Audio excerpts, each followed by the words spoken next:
Welcome to the Configure Price Quote Podcast. My name is Frank Sohn and I'm the founder of CPQ Consulting. This podcast is 100% focused on Configure Price Quote, also known as CPQ, and will provide you useful insights into this topic. My guest today is Dustin Anglen, a strategic partnerships manager at PandaDoc, and he is based in San Diego, California. Dustin focuses on digital transformation, CPQ, and automation together with partners and customers, helping teams connect CRM and CPQ so sales can move faster. Before he joined PandaDoc, he was with firms like DocuSign and Conga Aptiv. So welcome to the CPQ podcast, Dustin. Thank you for having me, Frank. Happy to be here. I'm very excited to have you, and let's start with a question about what you did before you joined PandaDoc. Yeah, before I joined PandaDoc, I've spent a lot of time working in the Salesforce and the CPQ ecosystem. So really have about 10 years of experience in this field at this point in time. And before that, believe it or not, before I joined the corporate world, I was a beekeeper. I owned a beekeeping company. Oh, wow, that's very cool. So it's a beekeeping company. Okay, so now you have to tell a little bit more. So Yeah, I lived in Santa Barbara, California, and that's where I went to school. And I graduated school and I didn't want to leave because to find any good jobs in the tech industry or in the corporate world, you usually have to leave Santa Barbara. And I loved it there. I didn't want to leave. So I've thought about what I could do in Santa Barbara, and I started a beekeeping company where I would go to some of the well-to-do places in Santa Barbara, like in Montecito, where Oprah has her house, and a lot of I think Harry and Meghan live up there now, but they have these big sprawling estates, and I would offer to beekeep for people. So I would put hives on their property, and I would extract the honey for them, and charge a monthly fee. So I did that for a while. wow, that's very cool. That's definitely unique. So I had almost 400 interviews right now, Dustin, but that I never heard before. That's very cool. Excellent. A fun little fact, yeah. And maybe that's also my next question is good in regards to that, because that was about who had a big influence on you, on the kind of decisions you make, on the kind of persons you are in regards to your professional career, obviously. Is there anyone that you can think of who influenced this? Yeah, I think, after I left beekeeping in Santa Barbara, I went up to San Francisco and started working for Aptis back in, I think that was 2014. And that was my first major job in the corporate world. And I had a manager there named Becky Alines, who was a phenomenal first-time manager for somebody just getting into the corporate world. Kind of taught me how to work in the corporate world, the best ways to kind of move up through the corporate ladder, or to make sure that you had valuable experience. So she was an amazing mentor. I'm still in contact with her today. So Becky, if you're listening, hi. Excellent. Excellent. Perfect. Now, if you had to describe yourself, right, without mentioning your job at all, how would you do that? Well, I don't like to talk about my job a lot outside of working hours anyways. And normally people will come up to you, when you're out and about, going to meet my fiance's friends or whoever it might be. People always ask, oh, so what do you do? And I never like to say what I do for work because I think, to be honest, it's kind of boring, right? You should be more than your job. So usually I will tell people, if they ask me that, I will say, oh, well, I'm a free diver because I spend most of my time training free diving these days.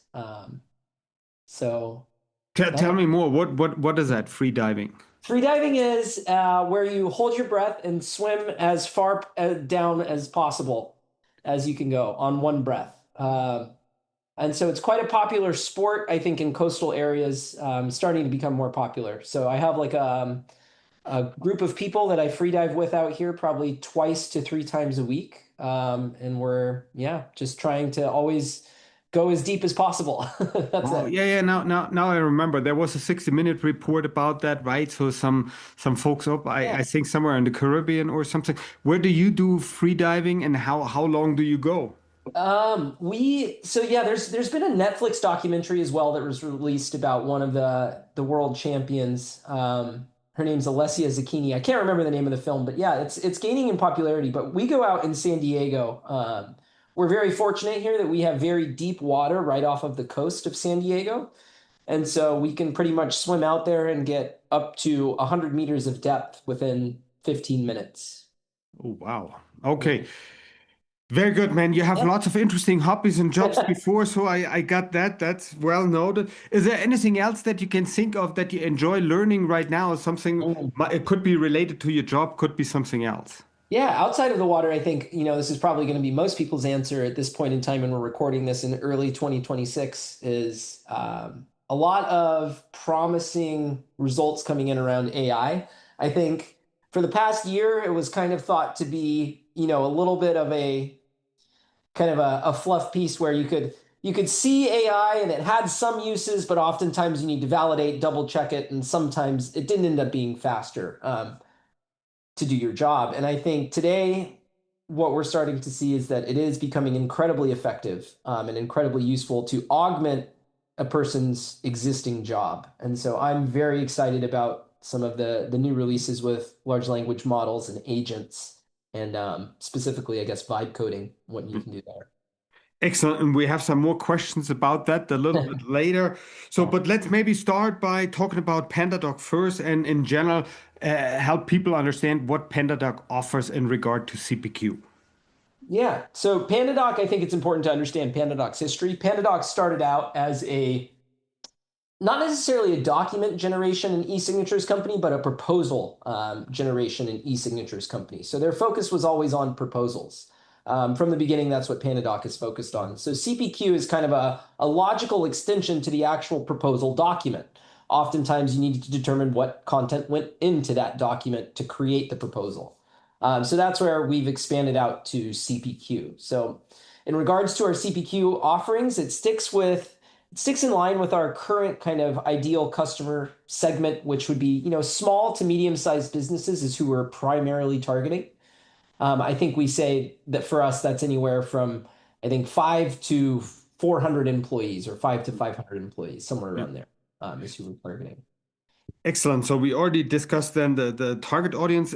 Tell me also a little bit, are there specific industries, certain geography where you focus your efforts? Yeah, I think we support globally from, Australia, the United States, Asia, Asia Pac. Yeah, so all around the world, our main focus tends to be in North America and Europe. We are originally a European company. Yeah. I think our largest customer segments to date are SaaS, so software and technology, software as a service, professional services, and education would be our largest users. Excellent, excellent. Okay, so then let's go through it maybe step by step. Let's start with the architecture. What do you think is important for your customers concerning your solution architecture? Yeah, I think, when I was reviewing the script that you had sent out and reviewing this question, I think PandaDoc would fall into kind of a hybrid category here when we talk about our architecture. I wouldn't necessarily say we're API first or headless in that regard, but I think we're a traditional SaaS company with an API forward approach. So almost all of the functionality within PandaDoc can be triggered via our APIs. So we do have an open API that you can use. Then let's talk also something that's very important to every CPQ customer, right? So that's the integration with other systems, because it's not just typically CPQ. Lots of folks have also CRM, ERP, e-commerce, and potentially other systems. What out of the box solutions does PandaDoc CPQ offer? Yeah, that's a good question. So a majority, I would say almost all of our customer base who's purchasing CPQ, they all have a CRM integration in place.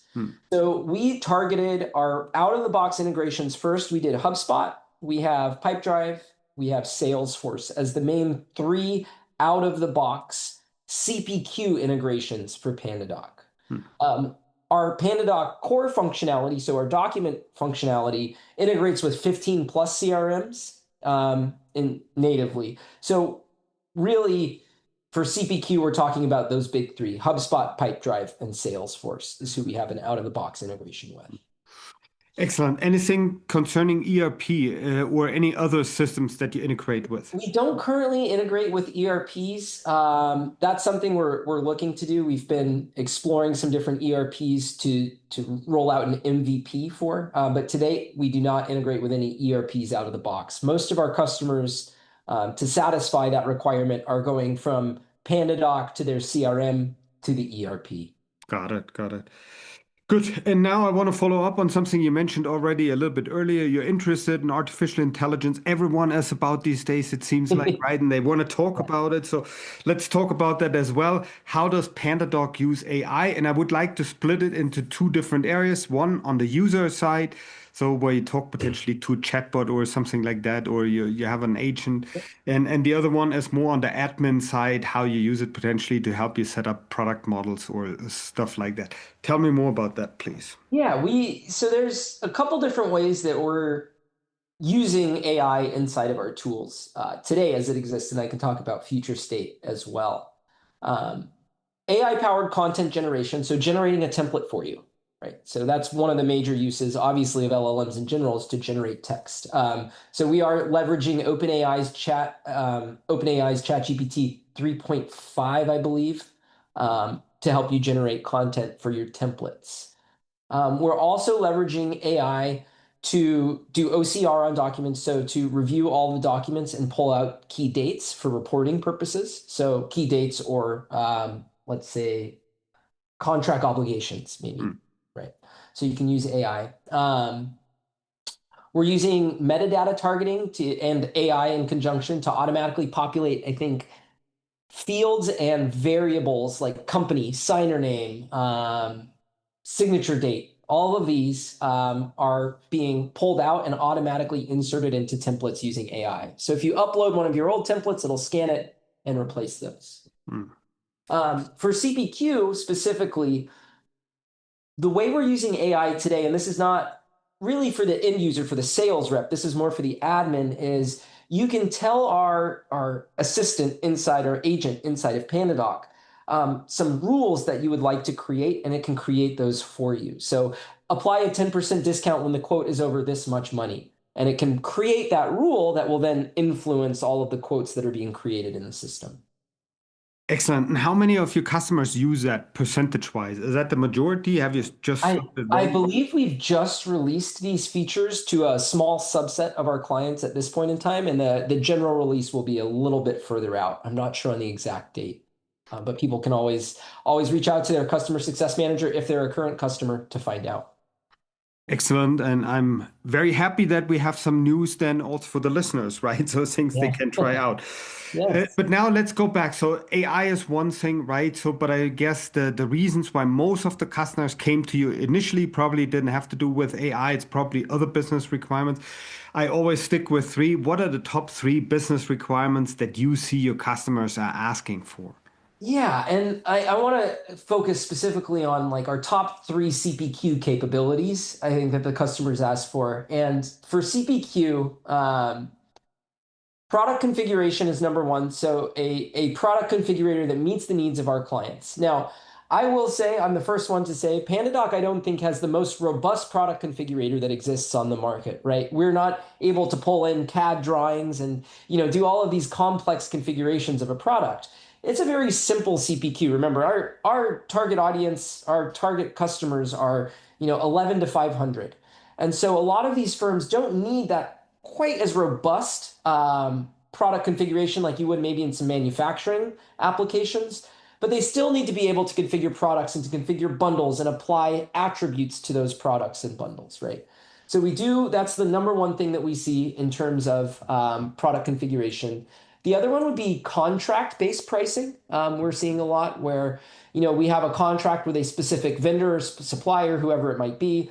And so they need a contract pricing in place. We do support that today. And I think, one of the top, I think, CPQ capability we have is the integration to a CRM.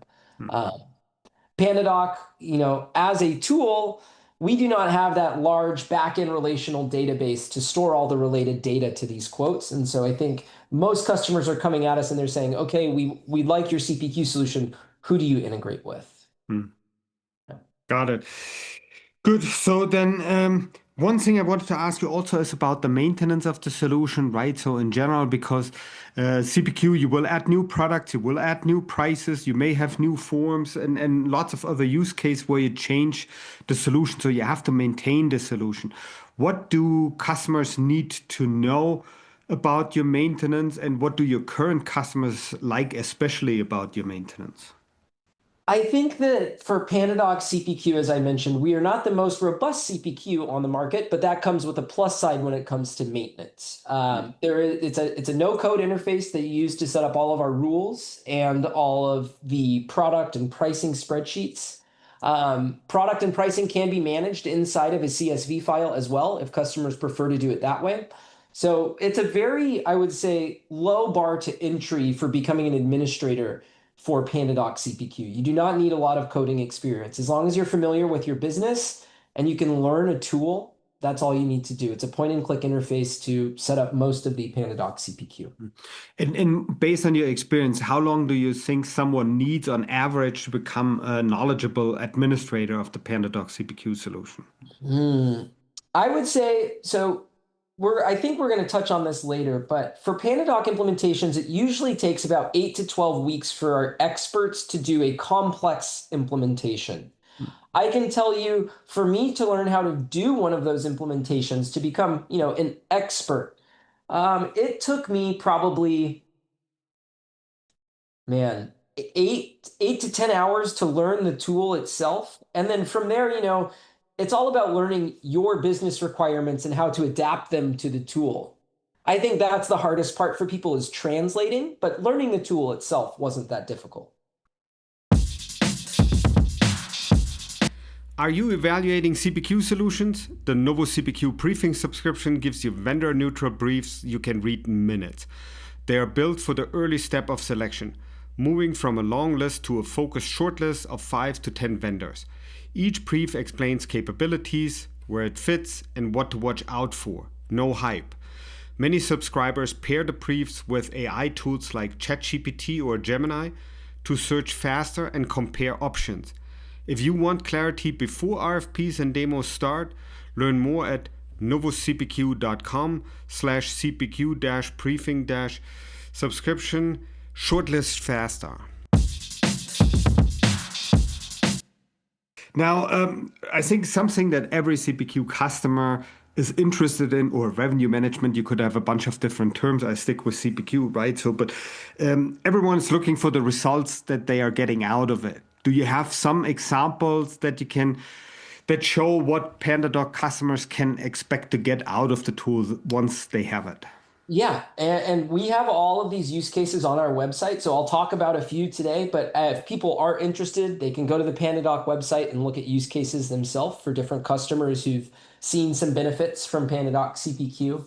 I can say one of our customers has saved 120 hours. I'm looking at a spreadsheet, so I'm gonna read this out because I can't memorize all these numbers. But one of our customers saves 120 hours per month.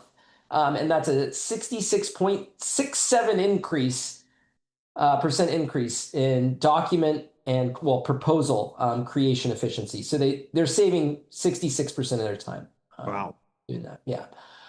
One of our customers and a partner of ours, Hubdo, had a 75% reduction in time creating quotes.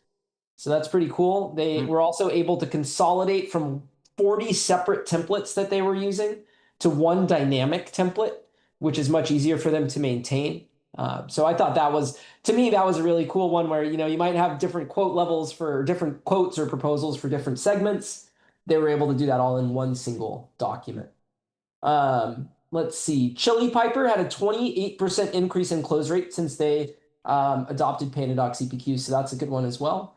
And I mean, there's plenty of others. I've got another one here that said, 30 hours per month saved in creation of a quote and proposal. So no, I got it. So you even had 4 now. So that was very good. So, but at least people get an understanding what was, how it helped, right? Yeah. So now I want to focus a little bit more on the core capabilities, right? So on the C, the P, the Q.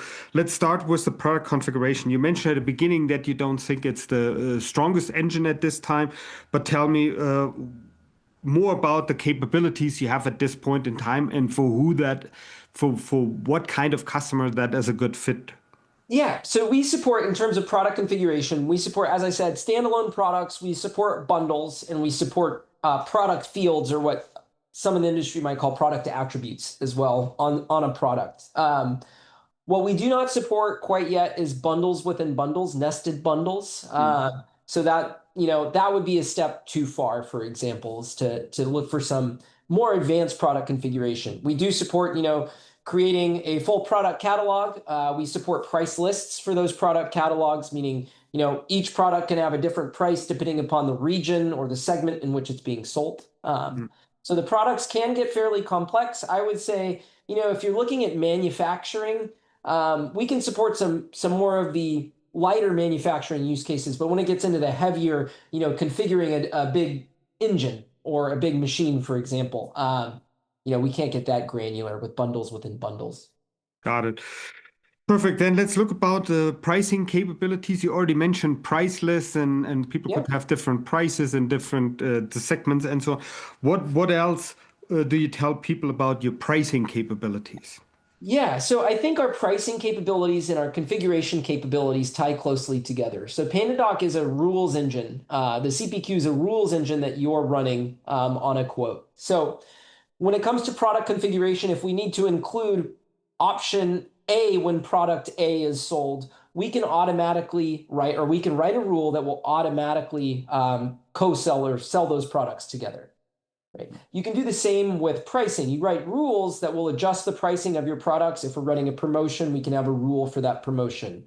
If we have a discount threshold or multiple discount thresholds, we can do that. We also support, block pricing for products. We support recurring subscription-based pricing as well. So, I mean, most of the pricing use cases, I would say we can support if you can write a rule for it. Got it. Just one clarification. You also support usage-based pricing? Yes, we do. Excellent. So now let's talk about document generation and e-signatures. They are obviously core to PandaDoc. How tightly are they woven into the CPQ flows and what analytics do you expose there? Yeah, so I think, as I said, we were originally a proposal generation, document generation company.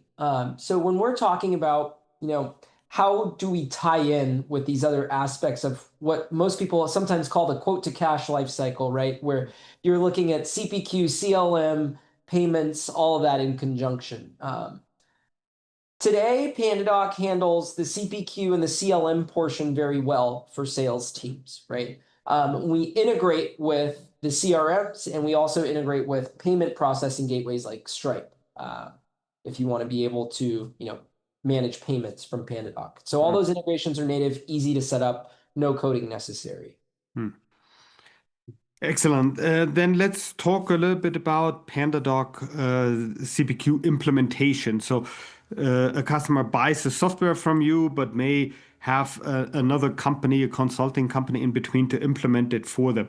Tell me a little bit more how that process typically works, how many partners you have, what the typical timeline is, what roles people need so that they get an understanding about the whole process. 100%. Traditionally, PandaDoc we did in-house professional services and customer implementations. With the advent of CPQ, we have created a pretty extensive network of partners. And that's actually my main role at PandaDoc is to enable, onboard, and work with these partners. So we do have implementation partners. Our internal team does a limited number of CPQ implementations today. So most customers are going to be going through our partner ecosystem. Now we have a list of all of our partners. We have a partner directory on our website. I don't know off the top of my head how many partners we have at this time, but we have a large network of solution partners based all across the globe from Australia, EMEA, the United States, even in South America.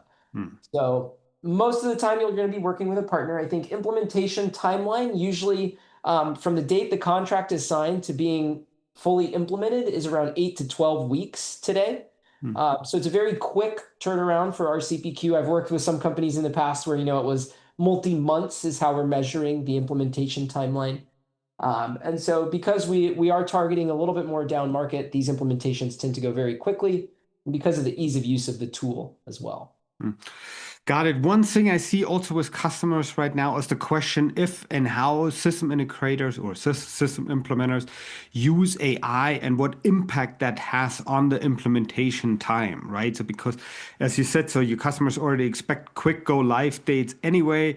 Maybe they expect them even faster in the future with the help of AI. How do you do that? How do you train the SIs you work with to use that solution to make it better? That's a good question. To date, the only way that I've really noticed a measurable difference and noticed our partners using AI is when it comes to custom integrations that are being built via our API. I think the turnaround time with the advent of vibe coding tools like Claude Code has dramatically decreased for a lot of these. Hmm. But to date, I've seen some of our partners when they're initially spinning up an environment, they will write all the rules using our AI, and then go through and tweak them as needed. But that's the main ways I see our partners using it to date. Got it.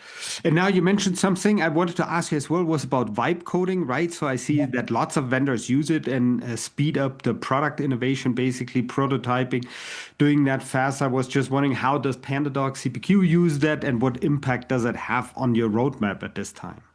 I being in the partnerships team at PandaDoc, I am not really dialed in with the day-to-day work that our product teams are using. But what I do see is we have a shared AI Slack channel that the whole company uses, and I see a lot of our engineers and our people on our product team um, starting to use AI more and more and giving tips to the rest of the company. And I think, as far as I can tell so far, we've had some pretty quick turnaround time for some CLM features that we want to release in 2026. And I'm imagining some of that is due to the help of our friend Claude or Replit or whoever it may be. It's very popular at this time, I can tell you that. So Yeah. that's for sure. And it's a very good, powerful thing that people should try, actually. Customers, do you also know that your customers try to use it, or is that mostly internally? We haven't seen a lot of our customers using vibe coding yet, Yeah. I would say. A lot of them are like, they have ChatGPT internally, or they're using Gemini or whatever it might be. But no vibe coding that I've seen from our customers yet. I'd be interested to see what somebody could spin up for like an embedded use case of PandaDoc No. as a customer. I bet that would be a very interesting vibe coding experiment.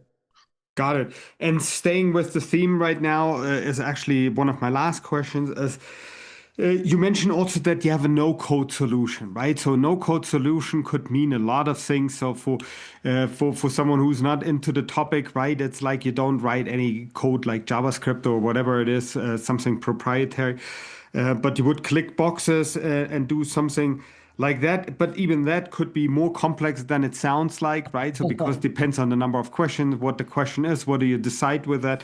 So I was just wondering, what does it mean for you and your customers when you say you have a no-code solution?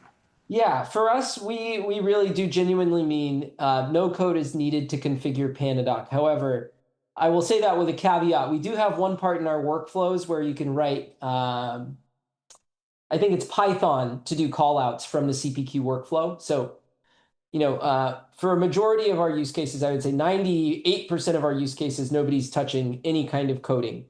What is nice though is instead of making the administration more cumbersome as can be, when you have to do so many clicks to achieve the same thing that a line of code could. I think what's nice is we do allow people to write formulas, much like you do it with Excel, to write these complex rules. You can do it like an Excel formula, essentially. Hmm. So it's very easy to learn. I wouldn't call it coding, but you're writing formulas, right? Yeah. And so, yeah, I think that's what we mean when we say no code. There really isn't a whole lot of coding that goes into it. And so it's very easy for customers to learn and set things up. Hmm. I mean, yeah, it's pretty easy. As I said, 8 to 10 hours for me. We'll see how long it takes to listen. Excellent, but I think it's also good to clarify that there is the possibility to use Python, right? So to address more complex use cases. Now, I'm pretty sure a couple of people will have questions about PandaDoc, and hence the last question: what's a good way for interested listeners to contact you or someone in the right team at PandaDoc? Yeah, my first instinct is to send people to PandaDoc's website. Our website, PandaDoc.com. You can go right to the website. You could start a trial. So if you want a trial of PandaDoc, go ahead, sign up. I think it's 14 days of a free trial to use PandaDoc. And then, you can request a demo right there as well. So please just go to our website. It's very easy to navigate and find your way there. Or you can shoot me an email. I'm happy to direct you to the right people. My email address is Dustin, Dustin, .Anglen, Anglen, @pandadoc.com. Excellent. And as always, we will have this information in the show notes. Dustin, thank you very much for making time for the CPQ podcast today. Thank you for having me, Frank. I appreciate it. I'd like to thank everyone for listening and hope you learned something interesting today. If you like the podcast, please go ahead and rate it on iTunes or share it with your friends and colleagues. In the meantime, you can find us online at www.novocpq.com. So long, everyone.